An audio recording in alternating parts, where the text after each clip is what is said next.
All right, Jenny Simpson here in New York City for the NYC Half, and moments ago they announced running the Boston Marathon in April. Jenny, how are you feeling post Orlando? How's training been going? How's everything? Yeah, so first props to Chris. The announcement came out literally moments ago, and as any good journalist, he was like, I'm in the hotel with her, I have to find her. So here I am. This is a different moment in my career compared to any other one in the past, I think, because I've really suffered a major disappointment, and it's up for debate whether I maybe should have taken a break after the trials and kind of reset. But man, I didn't feel like I could stop. I just felt like all this training is in me, and this motivation to kind of show the world the hard work I put in, and that I didn't take this journey lightly. I really care a lot about making this transformation from middle distances to the longer stuff, and so I just really wanted to keep going. So New York City Half, and yeah, just announced I'm going to run Boston in April. The trials itself, the way the race played out, you dropped out, but what did you make of your first marathon experience up until that point? I think what surprised me the most is that I've been trained up by Mark Wetmore to care a lot about sensory data. Like what's coming in from the outside and how do you really feel? Like what's your real effort in the race? And what I did not expect is how hard it is to judge that in the marathon, not because of the distance, not because it's just because the crowd. Like the trials was insane, and the excitement of it, and the sense that like I was in this important moment that I had prepared so long for and I had sacrificed so much for. Even when I'm on the track and there's 60 or 80,000 people in the stadium, like there's some distance between you and the crowd. And really what you feel and the energy that you have in that moment on the track is like the women right next to you that you're competing against. And when I was running the trials kind of through the first half, through about 13 miles, I spent a lot of that time alone in the middle of the road with like tons of people just feet away from me, screaming and yelling. And it was just really hard for me to judge, like, am I going too hard? Am I not going hard enough? And that really surprised me how difficult that was. I guess in the lead up to it, was there anything you would have done differently training-wise? Training-wise, I really trust my coaches. Okay. So as far as training, I'll leave that to them. So ask them. I don't know. Race execution-wise, But race execution, I think, first of all, I'm down right now, right? Like, so I'm probably prone to overthink or regret things that may or may not have had an impact. But I do look at my experience in that 18 miles of the trials that I ran, and I think there's an amount of intensity that I brought to the track for over a decade that I think really served me well, and my ability to kind of stay at an appropriate level of like intense but also calm. Like there's a really fine balance there when you're in the second round of the World Championships and you want to run the final. Like that's.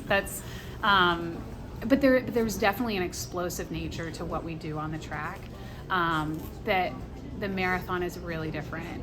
And getting ready for it, like that intensity that I bring to what I do, and that focus and that sense of like I'm sacrificing and I'm being disciplined for this one thing, I don't know that it served me as well in the marathon as it has over the years on the track. Did that, I guess that intensity and that feel on the starting line in Orlando, how different was that from previously having been at so many Olympic trials and US championships when there is a team on the line? So it's the opposite of what you might think. On the starting line of the marathon, I felt like super calm, super cool. I've done a lot of trials. I've done a lot of world championship, on the line to make a world championship team. So that part didn't intimidate me. That wasn't hard. The idea of running 26 miles, that didn't really intimidate me. I trained for it. I didn't just show up and they told me it was that distance. Like I knew going into it. So I was a lot more calm when I go to the trials for the track. When you're on the track, there's like a level of like, I don't feel well. I'm that nervous that I don't miss, because it's just really hard to approach, and like, because you get out of the car and you have your sweats on, you have your backpack on, and you walk to the stadium and you see this enormous stadium and you think like, this is my stage. And from that moment on, like the intensity just ratchets up with every next step. So you lay down and you kind of pretend like you're napping, but nobody's napping at the track. And then you get up and you kind of jog around a little bit, maybe stretch a little bit. Then you go out for your warm up, and then you come in and you go through the process of the first call room. You see all your competitors gathering, you walk or you take a cart to the second call room. And the intensity just like has this natural build that by the time you get to the start line, you're like, oh my gosh, can we just get going? And Mark Wetmore, my coach, says it best, that the 1,500 meters is kind of like a car crash. Like, it feels like in the moment it kind of goes in slow motion, but it's over so fast. So all of that experience is just so familiar to me. Getting to the trials and the marathon, there was just such a, like, you wake up in the morning, you have a breakfast, you kind of put your stuff on, and then you show up at the start line. And there was just like a different non-build to the start. Yeah. So by the time I got to the start, I was actually feeling pretty good. So then during the actual race, I mean, there were some cool moments, right? For the fans, at least, watching. It's like you and your first marathon. There was, I think, a moment when Des was around. Yes, you? Okay. I will talk about this. Okay, yeah, I want to hear about it. That was one of, like, in the course of your career, in the course of my career, I've had moments that I don't even remember. Like, things that were cool that, like, I look back and I see pictures and I'm like, I don't even remember I was in that city in that month. And then there's moments that, like, won't ever matter to anyone else but feel really significant to you. And anyway, so I don't remember where we were in the first loop, the first full loop, but we were at some point in the first full loop, and I was feeling pretty good still, and Des came up next to me, and she and I ran together for a while, and the amount that the crowd was going nuts when we were together was just so, I'll remember it the rest of my life. Like, it was one of the joys of experiencing that race on that day, even though it didn't turn out the way I wanted, because hearing the reaction of, like, everyone around us, but then also Des and I exchanged words a couple of times along the course, and just feeling that sense of, like, we've both been around for so long, and we have, I certainly have an enormous amount of respect for her. I don't know. It's just, it was as special to me as hopefully it appeared to the fans on the course. I mean, yeah, for the fans who got to witness that moment, it was really cool because it was a celebration. Yes, there's a race on the line and there's spots for it to make a team, but a celebration of, like, look at these icons of American distance running in the same race at the same point. Where even in the beginning of the race, I remember thinking, I was like, when's the last time Emily Sisson and Jenny were in the same race? And it was like, I think only like once before that in like the half or something like that. But it was just really cool to watch as a fan. And so after the race, what are the conversations you're having to kind of pick up the pieces again? And were there some of these other athletes who, like, reached out? Well, so speaking of good things on a bad day, there was a couple of other things that were really awesome about that day, even though obviously I didn't have a great day of racing for myself.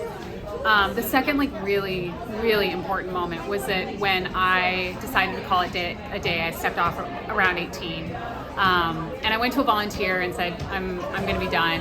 And you have to go to a volunteer, and then somebody has to, like, they have to acknowledge that you're coming off. Sorry, we're gonna shimmy up here and keep our conversation going. When that happened, it was obvious to the crowd, because I was stepping off the course, that I was quitting. And the amount of love that I got from Carrie Tollefson, who was on the mic at the time, and from the fans, I asked the volunteer, can I just jog up to the finish? Because I wanted to, like, physically, demonstrably communicate that I was okay, like I wasn't suffering heat stroke or something. And this is the best way I know how to put it. Like, people will tell you over and over in your life that they're proud of you no matter what, but you don't know it until they're so good to you when you fail. And I've had so many podium moments and so many, like, successes, and I know, because I'm on the other side of that too, right? Like, I support people too. It's easy to love and be proud of people when they succeed, but to have, like, so much love from the crowd and from the people in the sport who I respect in a moment when I was down, it just felt like they really proved it was true, that they were proud of me no matter what. How much of a break did you take after Orlando? I took 2 days off. Okay. 2 days off before I begged to keep going. Yeah, I ran the third day and felt like, I'm stiff and I'm sore and there's a few little issues here or there, but I can definitely keep going. I can do a hard run in a few days, which is what I did. And then really quick, going back to one more like happy moment on a hard day, was that it was just so amazing to see 2 Puma women make the team. Like, I know that there's a generation and a wave of women coming behind me. And it happened in the 1500 as well. When I had, I'm a New Balance athlete and 3 New Balance women make the 1500 meter team. And then I'm a Puma athlete and 2 Puma women make the marathon team.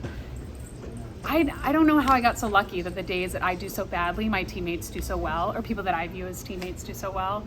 And so that just made me really happy on a day that was like not that great. So with, Dakota and Fiona, they're probably someone who have like looked up to you in the past. I mean, has that been an interesting just element of where you are at this point in your career when it comes to just like, oh man, like it's weird when like the athlete says, oh, I grew up watching you. How does that make you feel?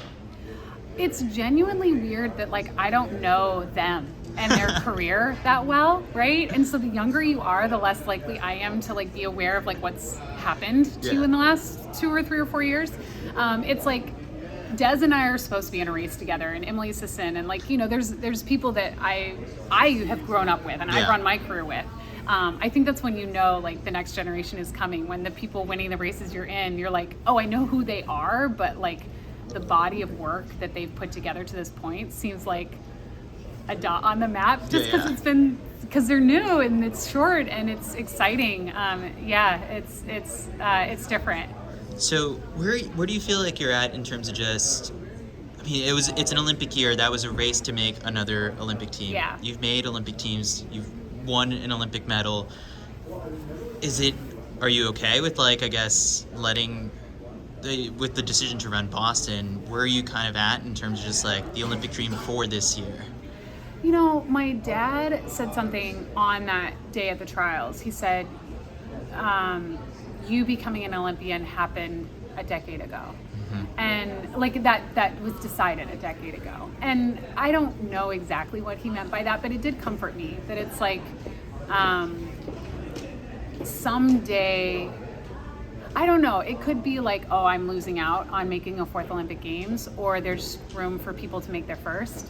And you just get to decide how you look at it. And it's both. It's both. So I don't know that I don't know if I'll run the track or not, or if I'll really chase. But my most earnest effort to make the team was the marathon trials. And yeah, in a weird way, it kind of feels like it doesn't change a lot. Yeah. Except that, knowing how hard it was on that day in Orlando, like I'm way, way, way more crazy about cheering for those 3 women that made the team because I know how hard it was to make it than I would have been if I was cheering on the sideline. Yeah. One of the interesting things I just saw Kira D'Amato say on a episode with Allie was that like she wants to normalize that it's like it's okay to go after these big goals and fail even like on a big stage.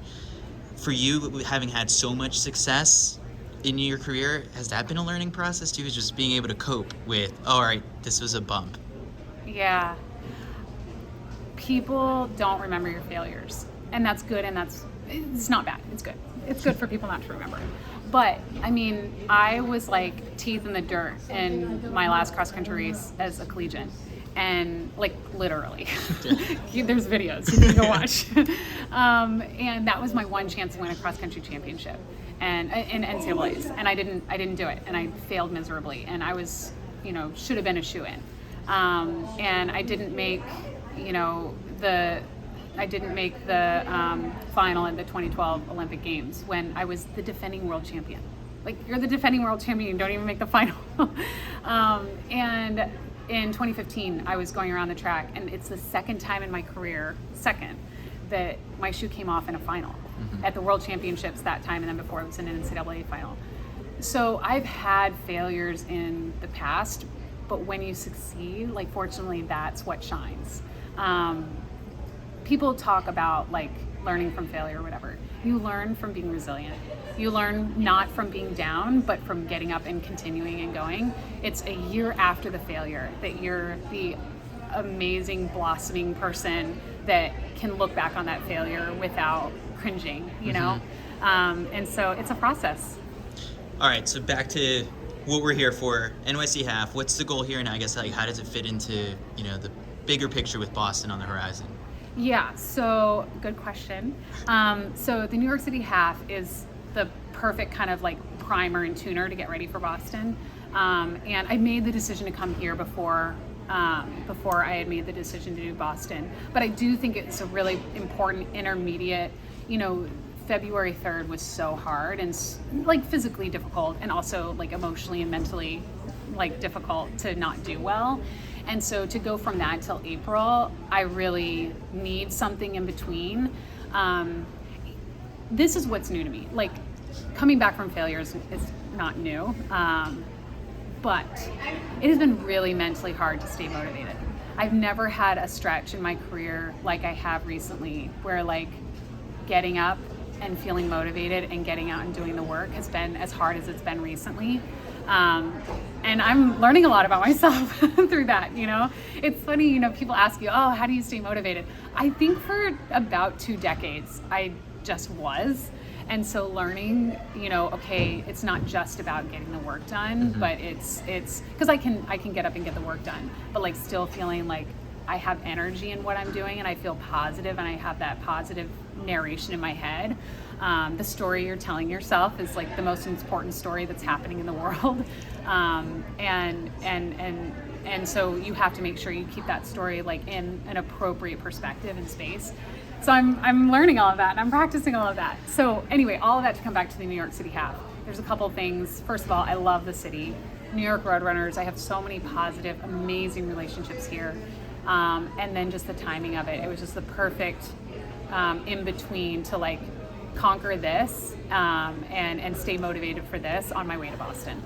That story that you're writing for yourself, how far away is the ending? Or like what is the ending that you want to write up? If I'm not dead, I'm not done. I just think, okay, the story you're writing for yourself. Like running is a big part of it. It's the majority of it for me for right now. But the world is like a big place full of amazing, wonderful people. And so when the like quote unquote competitive running journey ends, there will be another adventure. So yeah, I don't know that I think there is a finish line until it's like really, really over.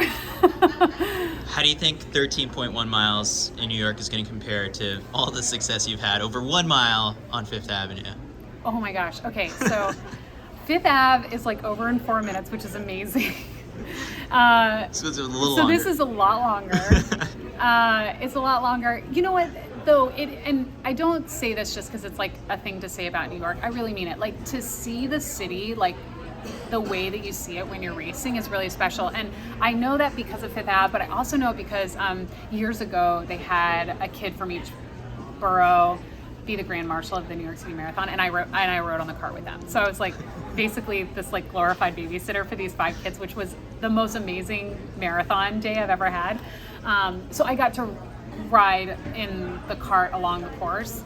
And to see the city that way, you know, shut down with 1 million fans out cheering for the sport that you love, that you've kind of given your life to, is really special. So in my mind, in my imagination, Sunday will be a 13-mile version of that. And then at some point you have got to complete just all the marathon here. Should I ask Kyle about that? What that's like? No, I'm sure he'll have a totally different answer. He's like, you can skip out on that one. He and I could have a separate interview conversation about how important it is to run the New York City Marathon. Jenny, I appreciate the time. Yeah, thanks.